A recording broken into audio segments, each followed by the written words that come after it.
Les fondements du management n'ont cessé d'évoluer au fil des décennies pour tenter de s'extraire du paradigme centré à l'origine sur l'autorité, la relation hiérarchique et le contrôle.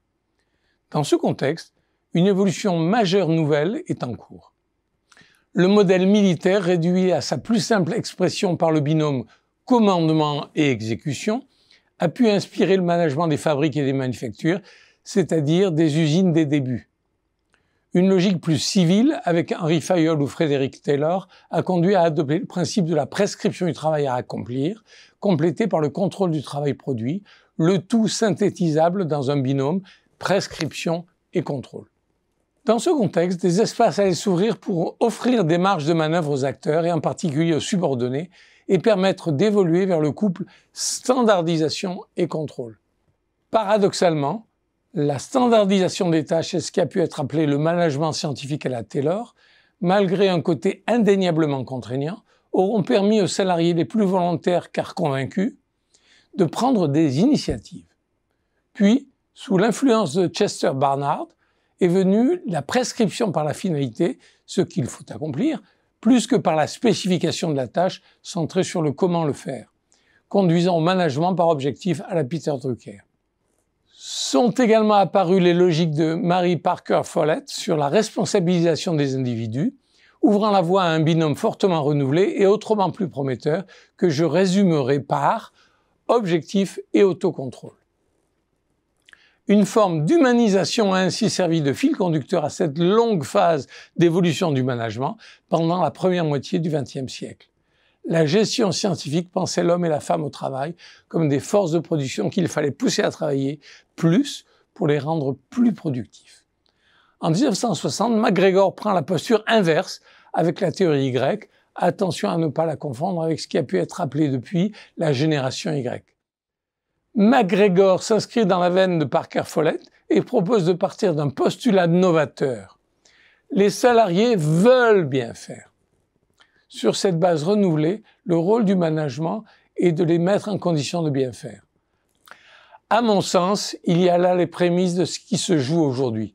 Un glissement hors du paradigme de la hiérarchie, de la prescription et du contrôle pour aller vers un rôle managérial centré sur l'accompagnement, la bienveillance, l'empathie, l'aide, le conseil, afin de mobiliser les énergies et les intelligences. Il s'agit d'embarquer, de donner envie, de parier sur les volontés de bien faire et sur les prises d'initiative, sur ce que la littérature décrit comme la capacité d'agence. La capacité d'agence, c'est la capacité des collaborateurs à se conduire en agence, c'est-à-dire à agir, à prendre des initiatives.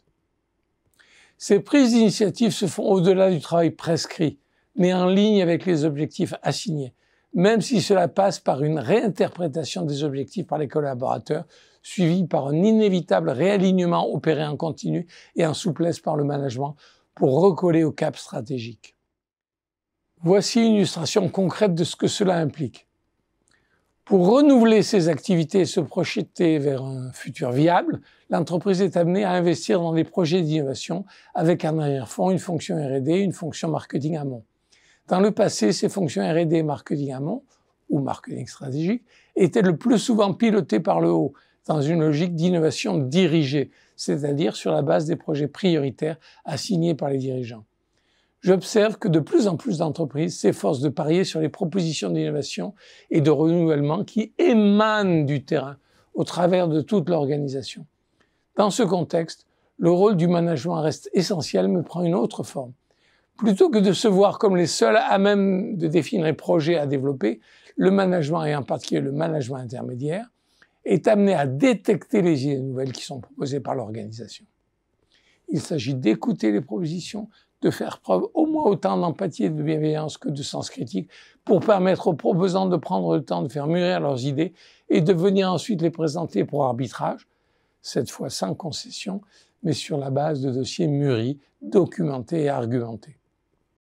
Au passage, des managers à différents niveaux décisionnels seront invités à prendre fin et cause pour celles des propositions qui remontent ainsi et à se transformer en avocats et coachs des proposants, de leur idée, de l'équipe qu'ils auront constituée chemin faisant pour former une coalition de compétences.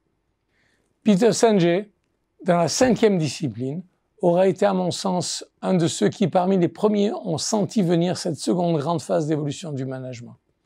Après une première phase visant à humaniser l'autorité et la hiérarchie tout au long du XXe siècle, vient en ce XXIe siècle qui s'installe une seconde grande phase où les mots d'ordre deviennent mobilisation des énergies et de l'intelligence distribuée, bienveillance et empathie, donner envie, encourager la prise d'initiative, accompagner et coacher. Naturellement, ce qui peut être observé dans les organisations aujourd'hui est l'accumulation inévitable de toutes les couches sédimentaires passées, avec une diversité de pratiques héritées des leçons expérimentales plus ou moins bien digérées par les managers en place, des plus éclairés aux plus autoritaires. Mais le sens de l'histoire me semble aller dans un sens favorable que j'appelle à l'évidence de mes vœux. Et cette évolution nécessite des ajustements dans les postures managériales.